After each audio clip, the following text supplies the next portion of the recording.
científica.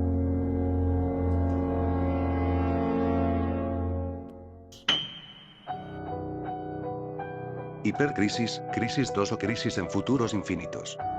Hypercrisis sería un crossover escrito por Grant Morrison, una secuela de Crisis on Infinite Earths en todo el universo de DC que se lanzó inicialmente a finales de los 90, posiblemente con Mark Waid a bordo como co-creador, cuando Morrison todavía estaba escribiendo GLA. Citando a Morrison de una entrevista de 2002 con Second y Altart. Lo único que lamento de mi breve pelea con DC después del incidente de Superman es que no pude hacer mi serie Hipercrisis en DC para explicar todas estas cosas y establecer un patio de juegos completamente nuevo. Es lo único que todavía podría estar loco haciendo con los superhéroes clásicos. Si alguna vez vuelvo, explicaré todo el asunto de Hypertime y recrearé a los Challengers of the Unknown como Challengers Beyond the Unknown. Es una cosa que todavía quiero hacer. Tenía un monstruo devorando los primeros años del siglo XXI y Superman construyendo un puente a través de este enorme agujero en el tiempo. Un puente hecho de eventos. The Guardians of the Multiverse y un nuevo Green Lantern Corps compuesto por Green Lanterns de realidad paralela, Superman Squad y el misterio del Unknown Superman of 2150, etcétera, etcétera. Hay una gran sinopsis llena de cosas escandalosas. Una cosa que sí sabemos con certeza es que cuando Morrison volvió a firmar con DC en 2003, una de las primeras cosas que lanzó fue una versión modificada de Hypercrisis, ahora titulada Crisis in Hypertime. Aunque el editor ejecutivo recién instalado, Dan Didio, se convenció de la idea, el presidente y editor Paul Levitz finalmente rechazó la serie una vez más, creyendo que el concepto de Hypercrisis no era lo suficientemente fuerte como para colgar un crossover en toda la empresa. El gran evento de 2004 finalmente se llenó con el moribundo Identity Crisis, mientras que el plan para una secuela directa del Crisis original se retomó con Infinite Crisis de Geoff Johns al año siguiente. Como se puede imaginar, a pesar del rechazo, muchas de estas cosas terminaron usándose en otros lugares. El Superman desconocido y el escuadrón de Superman aparecieron en All Star Superman, una versión bastarda de Challengers Beyond the Unknown apareció en Countdown, y todo el asunto de los guardianes del multiverso encaja bastante bien con Operation Justice Incarnate de The Multiversity. También se aprovecharon. La serie estaba destinada a abrir con la impactante muerte de un personaje principal, originalmente el Capitán Marvel, pero cambió a John Jones para Final Crisis. Secret Crisis es una crisis secreta deseada gracias a la palabra del Dr. Manhattan. Describe a un gigante esmeralda y Thor arribando a la Tierra de DC en el año 2030. Pese a que no se da más información, se les menciona como invasores. También se informa del deceso de Doomsday a causa de este evento.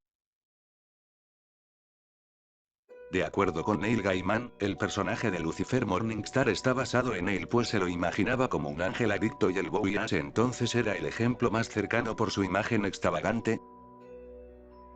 Funnies on Parade es una publicación estadounidense de 1933 que fue precursora de las historietas. La creación del cómic estadounidense moderno se produjo por etapas. Day Publishing en 1929 publicó un periódico de papel periódico de 16 páginas con material original estilo tira cómica titulado The Funnies y descrito por la Biblioteca del Congreso como un inserto de tabloide de periódico de corta duración. Esto no debe confundirse con el cómic posterior del mismo nombre de Day, que comenzó a publicarse en 1936. Originalmente, había escuchado el rumor de que días antes del deceso de JFK, Superman lo había salvado en un número de su serie regular. Sin embargo, no encontré información respecto a eso, por lo que incluí una ocasión en la que se conocieron. En una historia particular de este número, el presidente John F. Kennedy ayuda a Superman a conservar su identidad secreta haciéndose pasar por Clark Kent mientras Superman salva vidas. Original Sin es un cómic cuyo punto central es la muerte de Uatu el Vigilante, quien fue eliminado en su base en la Luna. Al encontrar su cadáver, Nick Fury comenzó una investigación junto con los Vengadores. La historia no se puede resumir de una forma rápida, pero, para fines prácticos, lo que nos interesa es el plot twist de Nick Fury siendo quien eliminó a Uatu originalmente, y, atentos a los spoilers, al final de la historia absorbe sus poderes convirtiéndose en el nuevo vigilante de la Tierra, el Invisible, para redimir sus pecados. Sí, tiene algo de similitud con la historia de Hal Jordan y el Espectro. Pero los invito a leerla más detenidamente. Nivel 6.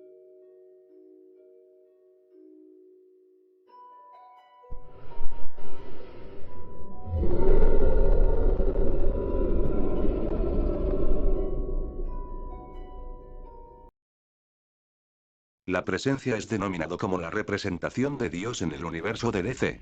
Esta versión es influenciada por el monoteísmo abrahámico, tomando como referencia al judaísmo, cristianismo e islam. Comúnmente no se manifiesta con un cuerpo físico barra humano, pero sí toma algunas partes del mismo para poder revelarse. Entre estos elementos se encuentra la voz, la mano y la fuente. Además, el niño y la presencia, siendo esta última manifestación una con rasgos posiblemente ingleses. Debido al sello del Comics Code, no puede llamársele Dios directamente, pero sí puede ser referenciado como este. En su primera aparición, se manifestó para resucitar a Jim Corrigan de la muerte y convertirlo en el espectro. La cosmología y teología de este ser lo establecen como un demiurgo para fines prácticos, siendo el escritor el verdadero todopoderoso. Su equivalente en Marvel es The One Above All, aunque difieren en muchas de sus características. Twilight of the Superhéroes es el título de una propuesta de cruce de cómics que el escritor Alan Moore envió a DC Comics en 1987 antes de separarse de la compañía. La propuesta saltó a la fama tras surgir en Internet en la década de los 90. El título hace referencia a Ragnar de la mitología nórdica. La historia se ambientaría 2 décadas en el futuro del universo DC y presentaría la batalla final definitiva entre los héroes de la Tierra, incluidas las generaciones de superhéroes mayores y jóvenes, así como los supervillanos y algunos extraterrestres que habitaban la Tierra en la continuidad de DC. Crepúsculo se concibió como una serie limitada independiente que también podría vincularse a títulos en curso con el consentimiento de los otros escritores, al igual que la entonces reciente serie limitada de 12 números Crisis on Infinite Earths. La historia involucra versiones futuras de John Constantine y Rick Hunter que viajan al presente, aparentemente para evitar una catástrofe que involucre a los superhéroes de su tiempo.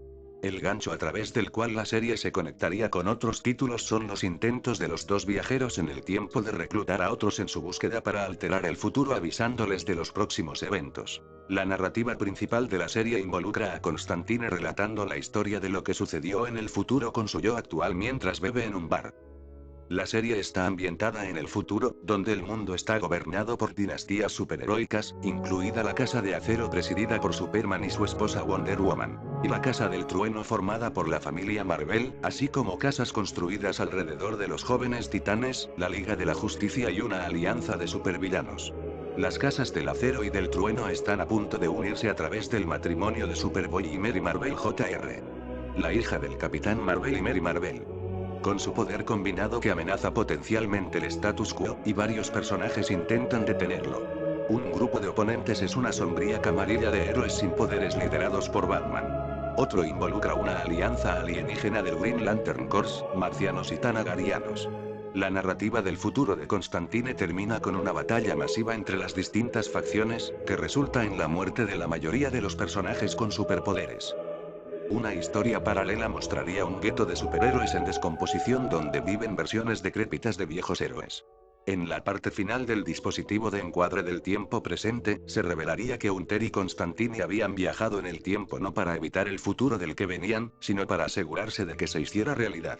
La batalla final descrita en el libro resultó en la liberación de la humanidad del control de los superhéroes, una perspectiva que Hunter y Constantine apoyaron. La serie habría restaurado el DC Multiverse, que había sido eliminado en la miniserie de 1985 Crisis on Infinite Earths. Varios elementos de la historia de Crepúsculo de los superhéroes se han abierto paso en obras publicadas más tarde por DC Comics. Finalmente, la miniserie Crisis Infinita, junto con la serie 52, reintrodujo el multiverso en los cómics de DC.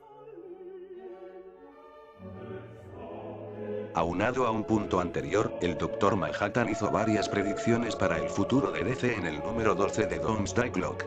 Según el número, como lo narró el Dr. Manhattan, en el año 2020, la línea de tiempo de Superman es bombardeada por las energías imprudentes de los dioses antiguos, una vez más deformando el metaverso. Ya sucedió, y se refería, si no me equivoco, a Leviatán y barra o Death Metal, deformando la realidad con Future State. Es el 2 de julio de 2025. Una crisis diferente a cualquier otra que haya visto el metaverso, una que llamarán Time Masters, estalla. Pero a su paso, Superman se revitaliza. Es enero de 2026. La línea de tiempo se restaura.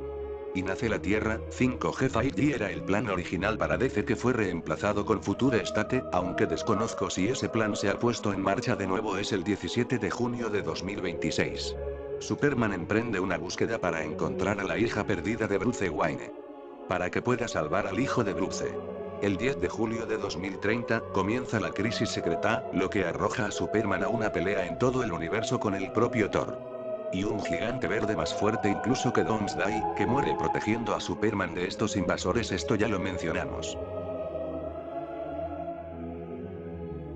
Batworld es una miniserie de cómics publicada por la compañía estadounidense Avatar Press. Está escrito por Warren Ellis e ilustrado por Jackson Burroughs. La serie consta de 3 números y se publicó de julio a octubre de 2001. A diferencia de la mayoría de los cómics, Batworld es una obra de no ficción y no contiene personajes, tramas o una historia recurrente.